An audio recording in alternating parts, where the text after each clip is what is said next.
El sol se escondía tras un horizonte incendiado, pero ningún calor podía suavizar la sensación de inevitable derrota que comenzaba a filtrarse en cada rincón del imperio japonés. La costa, antaño serena, mostraba huellas de la guerra que avanzaba con precisión inexorable.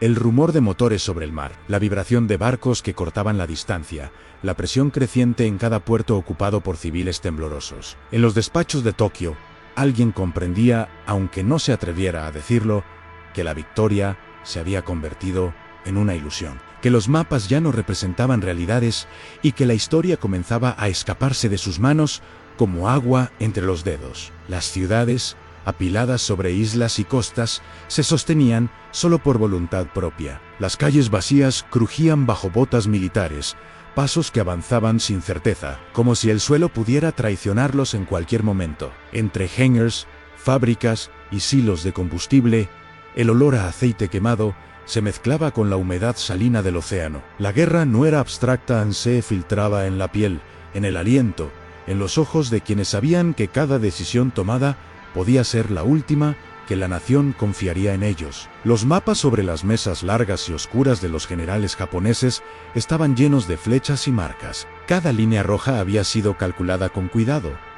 Cada avance proyectado para sostener un sueño de dominio que aún parecía posible. Pero la realidad invisible, la que no se podía representar en mapas ni en informes, empezaba a arraigarse en la conciencia del imperio. Las derrotas en Iwo Jima, Saipan y Okinawa se acumulaban como fantasmas silenciosos. Las palabras honor y deber resonaban con fuerza, pero en los márgenes de los informes, la verdad comenzaba a filtrarse. Japón estaba perdiendo inexorablemente, no de golpe, sino con el peso aplastante de una guerra que se había vuelto imposible de sostener. Los soldados, atrapados en trincheras improvisadas y en islas devastadas, comprendían lentamente lo que sus superiores aún se negaban a admitir. No se trataba solo de estrategia ni de superioridad tecnológica enemiga. Era agotamiento, hambre, desesperación. La imposibilidad de mantener un frente cuando la retaguardia temblaba bajo el peso de los ataques continuos. Cada explosión distante, cada avión que atravesaba el cielo, les recordaba que el tiempo no estaba de su lado y que la voluntad de un pueblo podía ser desgastada hasta rendirse sin necesidad de una derrota física directa. Los civiles japoneses también percibían la creciente imposibilidad de sostener la guerra. Entre la propaganda que prometía gloria y la realidad de la muerte y el hambre, comenzaban a entender que el país había llegado a un límite. El aire estaba cargado de humo de incendios que consumían barrios enteros. Las sirenas rompían la rutina de las noches. La comida escaseaba y el agua era medida con precisión casi ritual. Los padres miraban a sus hijos con miedo y resignación, y aunque nadie pronunciaba la palabra rendición, en cada mirada compartida flotaba esa pregunta silenciosa: ¿cómo sobreviviremos a lo que ya no podemos ganar? El océano, escenario de las primeras victorias japonesas, se transformaba ahora en un espejo de impotencia. Flotas que parecían indestructibles eran golpeadas una y otra vez. La superioridad aérea y naval de Estados Unidos, combinada con inteligencia y códigos descifrados, se imponía con precisión devastadora. Los barcos japoneses se hundían, y con cada pérdida se abría una cicatriz profunda en la conciencia nacional. Los generales calculaban bajas y desplazamientos, pero no podían calcular la erosión silenciosa de la confianza que sostenía al imperio. El secreto más doloroso que Japón enfrentaba no estaba en la estrategia, ni en los mapas, ni en los reportes de inteligencia. Era la revelación silenciosa de sus límites. La disciplina que había sostenido ataques suicidas y sacrificios extremos mostraba ahora su fragilidad. La obediencia rígida no bastaba para detener el avance enemigo. El honor, por sí solo, no podía mantener la ilusión de control. La guerra exigía más que lealtad, exigía recursos, movilidad, coordinación, inteligencia y, sobre todo, esperanza. Y cuando esa esperanza comenzaba a extinguirse lentamente, hasta el soldado más devoto empezaba a cuestionar la validez de su entrega. El invierno llegó sin aviso. No como un evento, sino como una presencia absoluta. Se filtró en los motores, endureció engranajes, congeló armas y, sobre todo, se infiltró en los cuerpos de los hombres. Los dedos dejaron de responder. Los pies se volvieron inútiles. Los rostros cubiertos de hielo comenzaron a perder expresión humana. La guerra cambió de forma, dejó de ser conquista y pasó a ser desgaste. Resistencia silenciosa. El horizonte desapareció bajo la nieve, el paisaje blanco borró referencias, y avanzar 1 kilómetro dejó de tener sentido. Sobrevivir una noche se convirtió en la única medida real del tiempo. El frío desgastaba la memoria, confundía días, mezclaba recuerdos, transformando pensamientos en fragmentos inconexos. Muchos empezaron a olvidar por qué estaban allí, no por cobardía, sino por agotamiento extremo. La maquinaria que había prometido control total comenzó a mostrar sus límites. No de golpe, sino en fallos acumulativos, un motor que no arrancaba, un arma que fallaba, un hombre que no se levantaba. El invierno no solo detenía ejércitos, erosionaba certezas, revelando lentamente una verdad que ningún informe se atrevía a escribir. La guerra exigía resistencia espiritual antes que estrategia. En medio de la devastación, los soldados aprendieron a medir el tiempo por el sonido de la artillería enemiga y el eco de sus propios pasos sobre la nieve endurecida. Cada respiración era un acto de desafío, cada movimiento una negociación silenciosa entre la vida y la muerte. La guerra no era solo batalla física, era un examen de conciencia, de fe, de voluntad frente a lo inevitable. Los civiles continuaban resistiendo, no con heroísmo espectacular, sino con actos mínimos que desafiaban la fatalidad. Madres escondiendo arroz, padres asegurando un techo en medio del caos, niños caminando entre escombros sin comprender plenamente el alcance de la tragedia. Cada gesto pequeño se convirtió en resistencia silenciosa. Cada acto cotidiano era un recordatorio de que, aunque la nación pudiera perder, la humanidad persistía. El secreto que Japón no podía ocultar ya no era solo militar, era cultural, psicológico, existencial. La guerra había revelado los límites de un imperio que se había creído invencible. Cada noche bombardeada, cada mensaje interceptado, cada puerto perdido, erosionaba la narrativa oficial de gloria. La verdad se filtraba entre el humo, las ruinas y la fatiga. Incluso la nación más disciplinada y organizada puede ser derrotada por la acumulación de pequeñas pérdidas, por el desgaste silencioso de recursos y voluntades.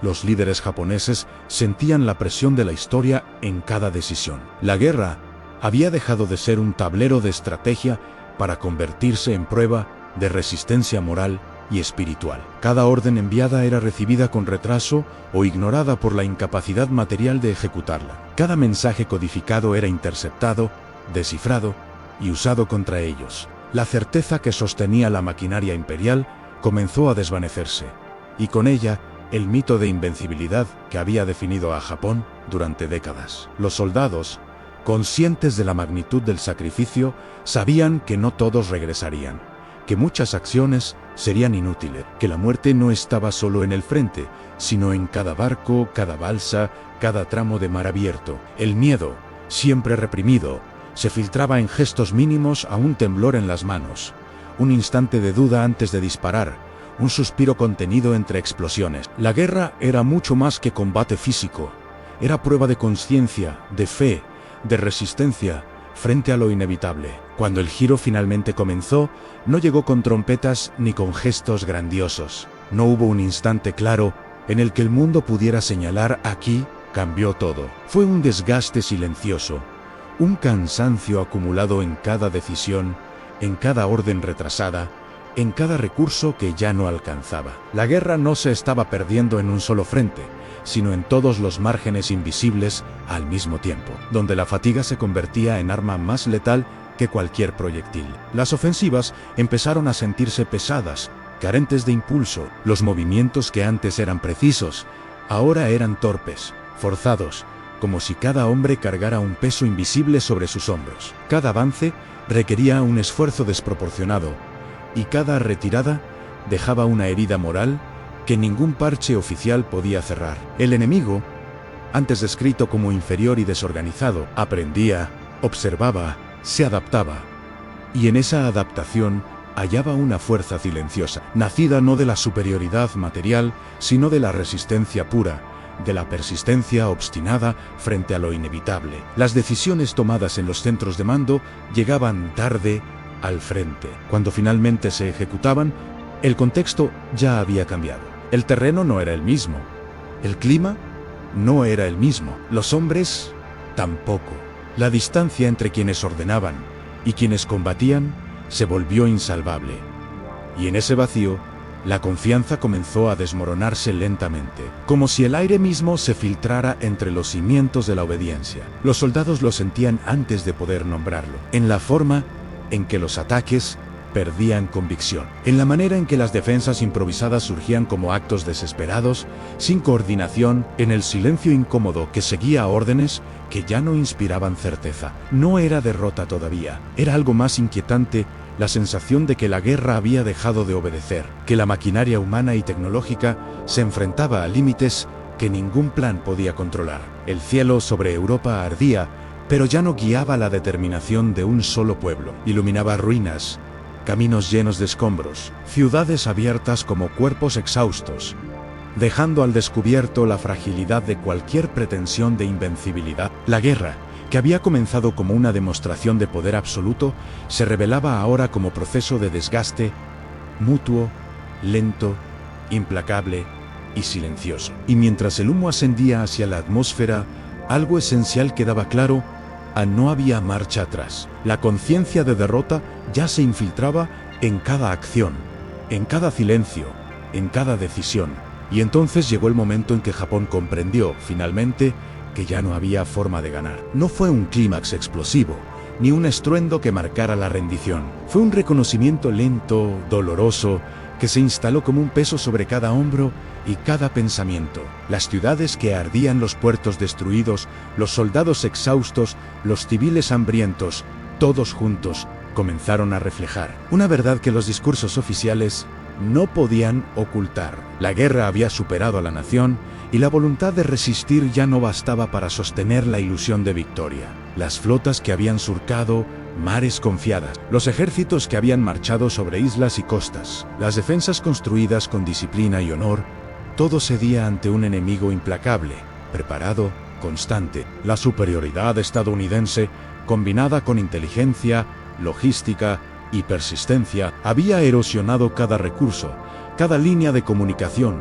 cada indicio de certeza que aún sostenía la fe japonesa. Y en ese desgaste, la derrota se volvía inevitable, pero silenciosa, insidiosa, más devastadora que cualquier explosión directa. El silencio se hizo presente incluso antes de la rendición formal, en los cuarteles, en los hangares, en las trincheras. Hombres que durante años habían seguido órdenes sin cuestionarlas comenzaron a observar, a sentir, a darse cuenta de la magnitud del fracaso. No era vergüenza, ni orgullo herido, era la conciencia pura de los límites humanos frente a la guerra. Cada respiración, cada paso, cada mirada reflejaba la fatiga de una nación que había sostenido un esfuerzo imposible durante demasiado tiempo. En las calles de las ciudades bombardeadas, la gente aprendió a medir el tiempo por los escombros que caían, por el humo que ascendía, por el rugido distante de motores enemigos. Cada gesto cotidiano era un acto de resistencia silenciosa.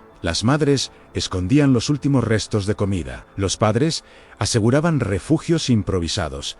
Los niños caminaban entre ruinas sin comprender del todo lo que ocurría. Cada acto, mínimo y cotidiano, se volvió un desafío silencioso a la inevitabilidad de la derrota. La guerra había demostrado su fuerza, no solo destruía territorios, no solo derribaba ejércitos, sino que drenaba lentamente la voluntad, la certeza, la confianza en el futuro. Japón entendió que la victoria ya no estaba al alcance de nadie, que la resistencia heroica había sido insuficiente frente a un enemigo metódico, persistente y superior en recursos, estrategia y tiempo. La conciencia de esta verdad se volvió tangible en cada gesto, cada silencio, cada respiración, contenida ante la devastación. Y finalmente, cuando el último eco de los bombardeos se apagó y la última columna de humo se elevó hacia el cielo, quedó el vacío, un vacío pesado, pleno de ausencias, de ciudades cubiertas de escombros y de cuerpos anónimos que habían sostenido un esfuerzo titánico. La nación que había creído en su invencibilidad había llegado a su límite. La conciencia de la derrota se convirtió en un murmullo que recorría calles vacías y salas de mando vacías. Un secreto que ya no podía ocultarse en la guerra había terminado para Japón, no con un gesto glorioso, sino con la constatación silenciosa de que algunas fuerzas simplemente no pueden ser vencidas por honor ni disciplina, sino solo aceptadas. Y así, en el aire cargado de ceniza y humo, quedó la última imagen, la devastación cubierta por la nieve que comenzaba a caer. Los océanos tranquilos, pero testigos de la derrota. Y un silencio que hablaba más que cualquier palabra, recordando a todos que incluso frente a los imperios más disciplinados, la persistencia humana, la lógica del tiempo y la inevitabilidad de la realidad siempre terminan imponiéndose.